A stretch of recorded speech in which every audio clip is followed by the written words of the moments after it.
Hey everyone, welcome back to my channel. Today we're going to be talking about relatability.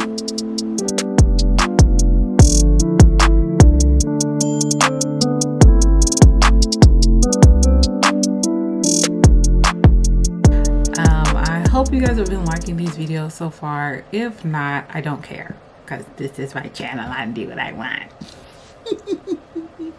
No, but seriously, I hope you guys have been liking these videos and stuff like that. I know the past two have been kind of like things that are happening right now, but I want to talk about something that's that I've just been noticing a lot of people have noticed in the past few years of the rise of beauty influencers. That is relatability. Why aren't beauty influencers relatable anymore? If you guys like this video, please like, subscribe, comment down below what you guys would want to see next, or if you want like a makeup look or something like that. Today we're going to be talking about beauty relatability. Now, the person that I saw that everybody was coming for was Miss Jackie Aina. Now, if y'all don't know, you should know that Jackie Aina is one of the first beauty influencer. She has been in the game for about 10 or so more years now. I'm probably leaning more towards like 15 years, and she has been in the beauty game for so long, and she's one of my all-time favorites because you don't really have too many black or brown people to choose from, but when you have to choose, Jackie should be the one that you choose. I love Jackie Aina. She has always been really authentic of herself. She has never changed up to me, but I think where the issue lies with a lot of people is her relatability.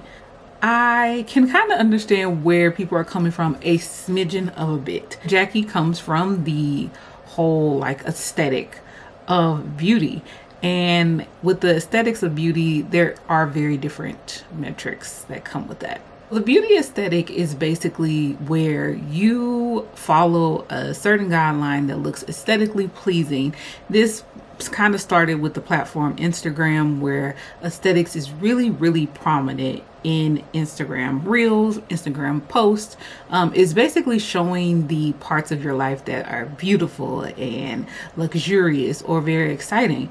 And I think because that has started something so prevalent in our generation, that the upcoming generation is a little bit different. So with the aesthetics of Jackie, her aesthetics is very like clean, very beautiful, very luxury. And luxury TikTok is a whole nother thing in itself. So if y'all want to see a video about that, let me know. But she's basically catering on the point of luxury. And people don't really like that. People want relatability. There are points to where I'm like, okay, it's only so much a person can be relatable. Take Alex Earl, for example.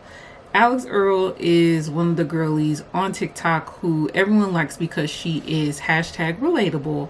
I know I just said that. It sounded gross coming out of my mouth, but I mean, that's what it is. Like, she's relatable. And people love her for that because content that isn't polished, isn't really an aesthetic. It's just basically her showing her life. And a lot of people say like, oh, well, she's very relatable. Like, she shows about being drunk one night and getting up the next morning and doing, getting Starbucks and stuff like that. We want to see more people like that. However, I will raise a question that how is Alex Earl relatable to any average woman on the street? I hear Alex Earl talking about going to photo shoots, talking about her doing like her week birthday, a Dubai trip. I don't see too many everyday corporate baddie just going to Dubai, like, very often. Like, she's going on a new trip, she's doing a new photo shoot every single day. How relatable can she be to y'all? I think it's where we break up what is relatable to us. Now, I'm thinking that relatability to most people is showing an in-depth look of your life. And I feel like we should more so explain that a little bit more. So even though Alex Earl is not relatable, let's say in her career or in her everyday life, she is showing us content that is not aesthetically pleasing. And that is based off of everything that people are tired of now. Aesthetics. Aesthetics is something that it has been outplayed, outdone, outmaneuvered a lot of times. And people are just done with the aesthetics. People are just done with you showing the good parts of your life, and they want to see everything. And when I say everything, I mean everything. Your dirty bedroom, you messing up, you fucking up your makeup, you picking out an ugly outfit and trying on like 17 more. People want to see that. I think one of the things is because Jackie does not really show us everything in her life. She doesn't really show us her room being messy. She doesn't really show us, you know, her drunk on after a party. She doesn't really show us her fucking up her makeup or, you know, stuff like that. Even though I find Jackie relatable, I watch her videos and she talks about doing her natural hair, which is like a struggle to do. Ding ding, it's a struggle to do natural hair. Like, I hate doing my natural hair. And then she also does it in a very aesthetically pleasing way. She does it to where she shows us gently combing out the knots in her hair or finger detangling. Or she may do it to where she is very gentle in showing us her luxury bath.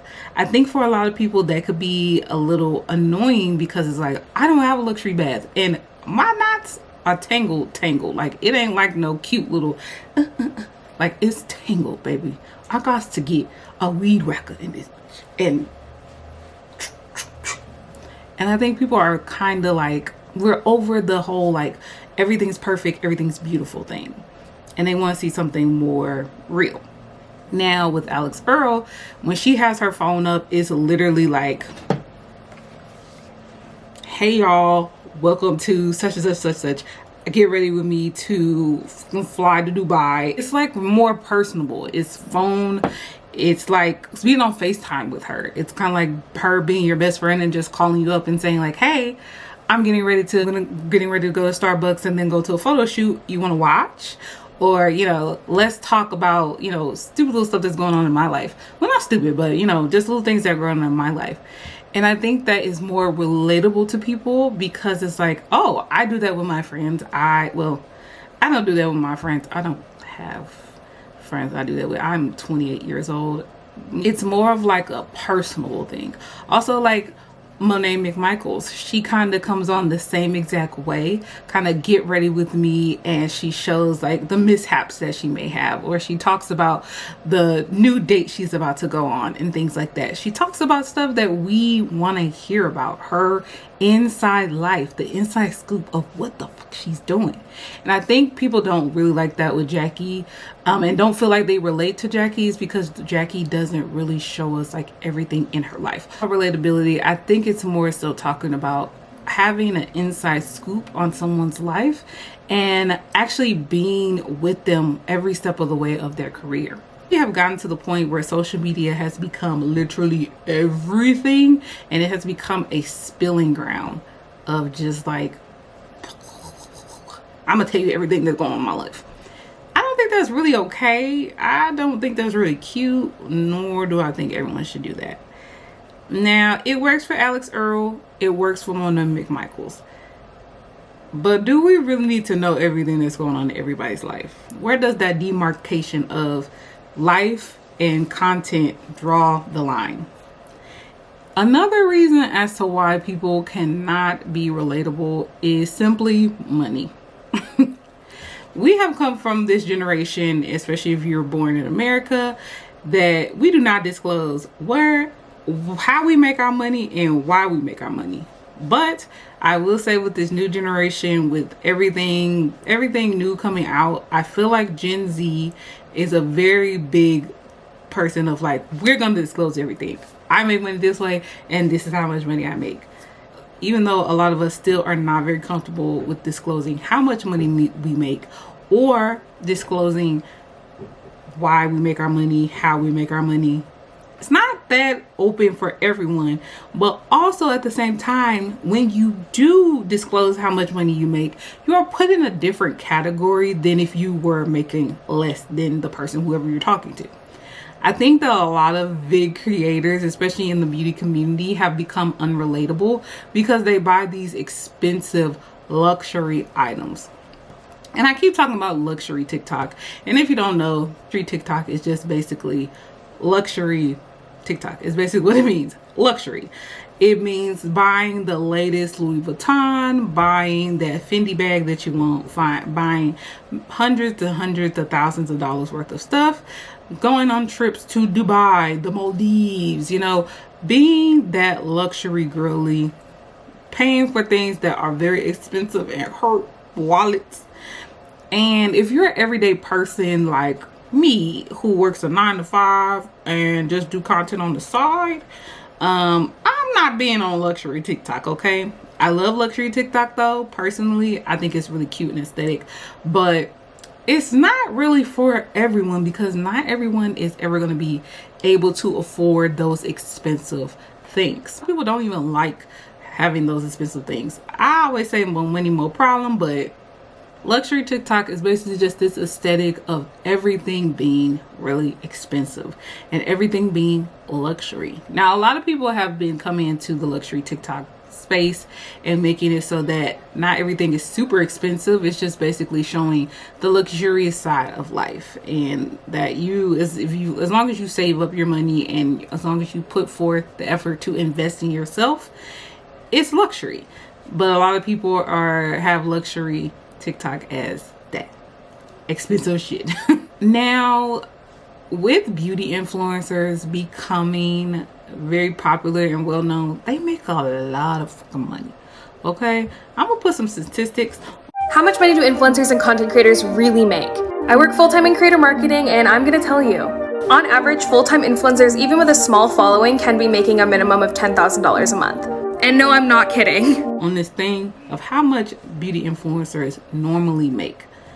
And that's not even on top of the free PR that they get, any sponsorships they get a part of, and all that stuff. Like, those things are added benefits to that. Well, maybe not sponsors. Sponsors would be calculated in that framework, but PR and stuff like that, most PR for them is free. A lot of people get PR and it's like thousands of dollars worth of makeup and thousands of dollars worth of skincare products. When I go buy makeup and stuff, it's coming out of my pocket. When they are getting stuff, it's coming out of nothing. They're getting paid products to them, sent to them, and it's for free.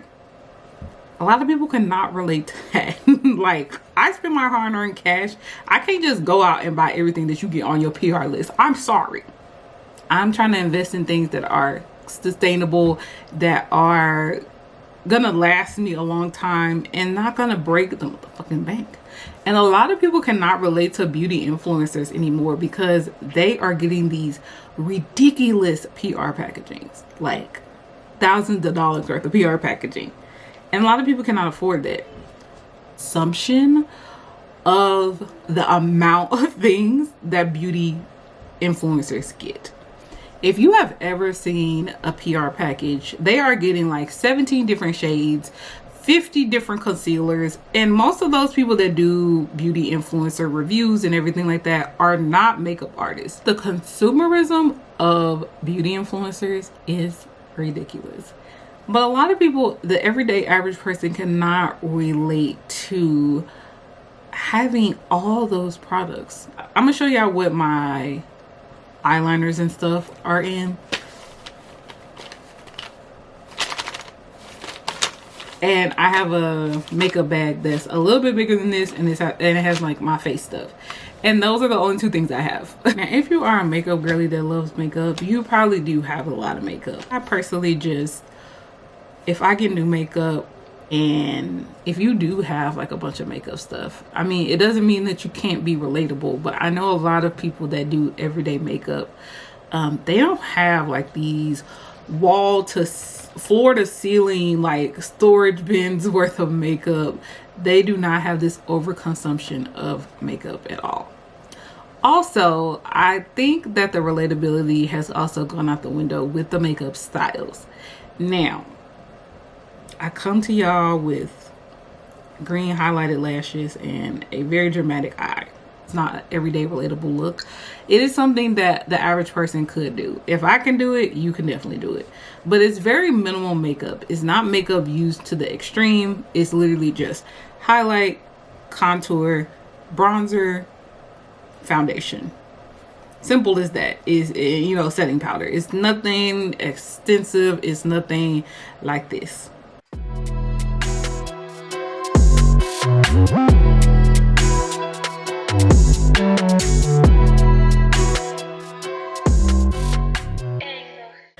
The relatability of overuse of makeup has also gone out the freaking window. I just want to touch on this because it also falls into the line of why people are no longer relatable. We don't have people that do practical makeup anymore. And those type of people that actually do practical makeup don't get a large following because people love to see the blown out looks and the dramatic eyes and the overdrawn eyebrows and stuff. And people don't want to see what everyday makeup looks like. Also, I think a lot of people don't want to see what everyday faces with makeup looks like. A lot of texture like right in here on my face. I have a pimple right underneath my makeup. Again, texture, everything is not clear on my face. I have, you know, wrinkles or have creasing right here in my smile lines. That is what a normal face looks like with makeup on it. This whole idea that you look like a smooth baby, like, is not realistic at all. Like, at all. No one looks like that with makeup on. Unless you have, like, when I say porcelain skin, you have to have like porcelain skin to look like that with makeup on. And even then, your makeup is going to crease and move. That's what makeup does. It's makeup. It's not going to stay in the same place all day long. I mean, we could do things such as put setting powders on it and press powders and stuff to make it sit longer. You should not want to put on a whole thing of makeup to do like a photo shoot where you are going out for everyday look. You don't need that much foundation. You don't need that much concealer. You don't need that much contour. Now, if you want to do that, that of course is up to you. I'm the type of person, I love that type of stuff. I will go out looking just like this. I don't really care. I know that underneath my makeup, I am a beautiful human being. I also know on top of the makeup, I am also a beautiful human being. Makeup to me is just an expression of how I do things. But in the fact of relatability, this is not everyday look, okay? This is not everyday. I wouldn't go to work looking like this. I'm not gonna lie. People cannot, and I feel like a lot of makeup tutorials, a lot of makeup artists, a lot of makeup beauty influencers, they have this idea that they're gonna over consume this makeup and overdo these products and show tutorials of this, and it's not relatable because that is not how everyday makeup should look.